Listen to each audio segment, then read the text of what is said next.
Hello everyone. In this video, we are going to learn about present value and bond value theorems. We have already studied about present value while learning time value concept. The formula used to calculate present value is future value divided by 1 plus r raised to the power t. This formula can also be written as future value into 1 divided by 1 plus r raised to the power t.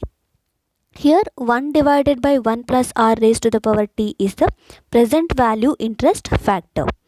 By using the present value interest factor table, we can calculate the present value easily. The present value interest factor is a formula used to estimate the current worth of a sum of money that is to be received at some future date. Present value interest factors are often presented in the form of a table with values for different time periods and interest rate combinations. This is present value of 1 rupee table. Here you can see the year and interest rates. This is used to calculate the yield an investor can earn each year individually. You can also find these values by using 1 divided by 1 plus r raised to the power t formula. Present value interest factor of an annuity. The present value interest factor of an annuity is a factor that can be used to calculate the present value of a series of annuities when it is multiplied by the recurring payment amount. By using this table, we can calculate the yield for individual years. If the accumulated values are needed, we should refer annuity table. This is present value interest factor annuity table, or we can say compound value of an annuity of rupee 1 table. Here also we have interest rates and years. If the maturity period is 3 years, by using present value interest factor table, that is 1 rupee table, we can find the yield an investor can earn per year separately. If we see this table, we can get cumulated values. In the sense, if we see this table, for the first year, 1 year yield is given. For the second year, total of first year's yield and second year's yield is given. Therefore, instead of adding the yields from present value interest factor 1 rupee table, we can directly refer present value interest factor of annuity table to get total yield an investor is going to receive after 3 years. It makes the calculation easier. Therefore, present value interest factor of 1 rupee table is used to calculate individual year's yield. Present value of interest factor annuity table is used to calculate the sum total of yield till maturity.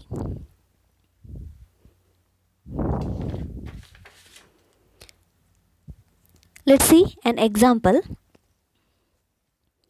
Arvind is considering buying a rupees 1000 par value bond bearing a coupon rate of 11% that matures after 5 years.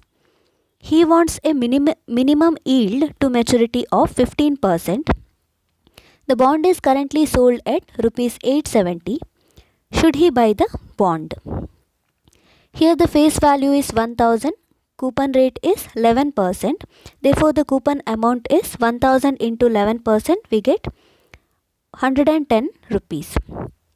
Maturity period is 5 years. Expected yield is 15%. We need to calculate the present value to see whether it matches with the given value, that is rupees 870, to decide whether to buy it or not. The formula here is present value is equal to coupon divided by 1 plus y plus coupon plus face value divided by 1 plus y raised to the power 5.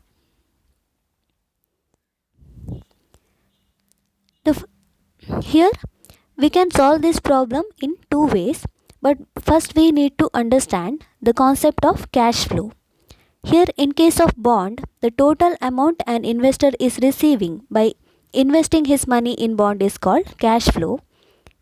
If the maturity period is 5 years, he receives coupon amount for 5 years, and on the year of maturity, along with the coupon amount, he receives face value. Therefore, cash flow means coupon rate and face value. This is the first method. Here the maturity is 5 years. Therefore, cash flow is rupees 110 for 4 years, and on the 5th year 110 plus 1000 face value. Therefore, we have 1110 rupees. That is in the first column, that is cash flows. Coming to second column, we have present value interest factor, that is 1 divided by 1 plus R. Here R means 0.15 raised to the power t. Either we can calculate this by using 1 divided by 1 plus R raised to the power t formula, or we can see the present value interest factor 1 rupee table. This table, see the values under 15% interest rate.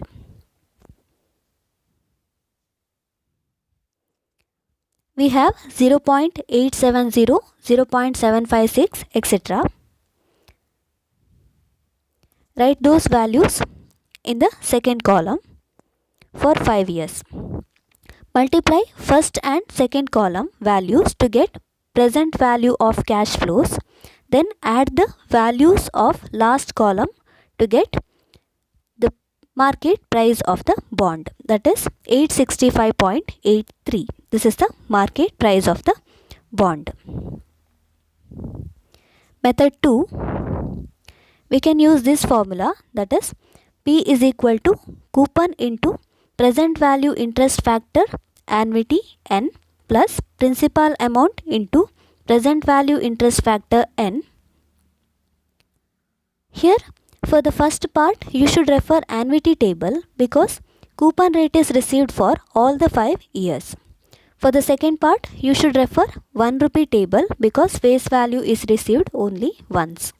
So we have 110 into, see the annuity table,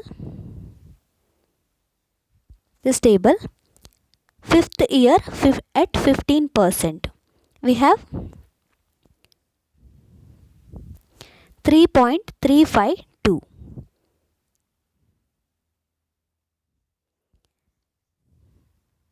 Then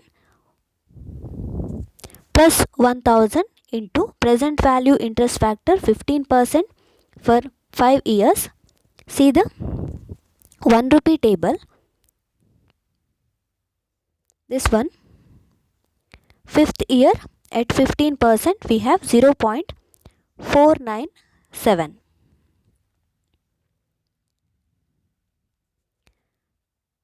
Simplify this equation, we get 865.7. It is the present value. You can use any method based on your convenience. At Arvind's anticipated minimum yield of 15%, the price should be rupees 865.70, but the market price is higher, hence he should not buy. This is about present value of interest factor. Next is bond valuation theorems. The value of the bond depends upon 3 factors, namely coupon rate, years to maturity, and expected yield to maturity, or the required rate of return.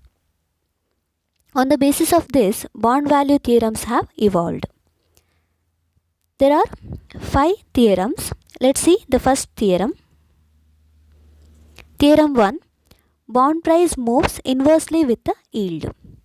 If the market price of the bond increases, the yield would decline and vice versa.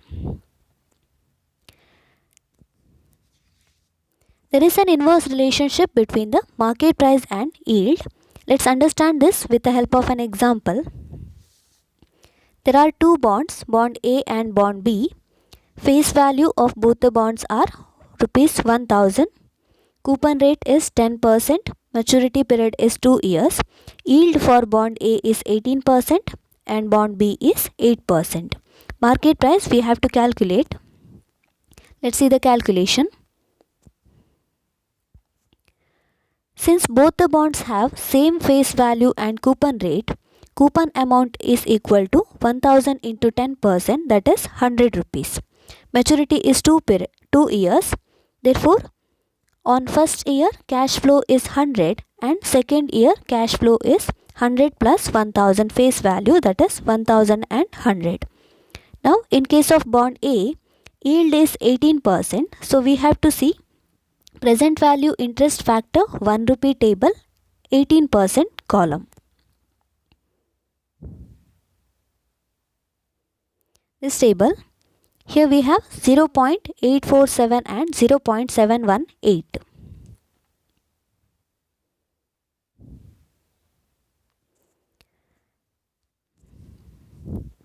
Multiply these values and add the present value of cash flows. We get 874.5. It is the market price of bond B. Coming to bond B, yield is 8%. Therefore, we have to see 8% column in present value interest factor 1 rupee table. We have value 0.926 and 0.857. Multiply these values and add the present value of cash flows. We get 1035.3. It is the market value or market price of the bond B. You can see the difference. Bond A has higher yield but lower market price, that is 18% and 874.5. Bond B has low yield but high market price, that is 8% and 1035.3. Even though the bonds A and B are of the same maturity and bear the same coupon rate, the differences in the yield leads to a difference in market price. The bond with low price has high yield because with less money more return is earned. This is all about theorem 1. Thank you.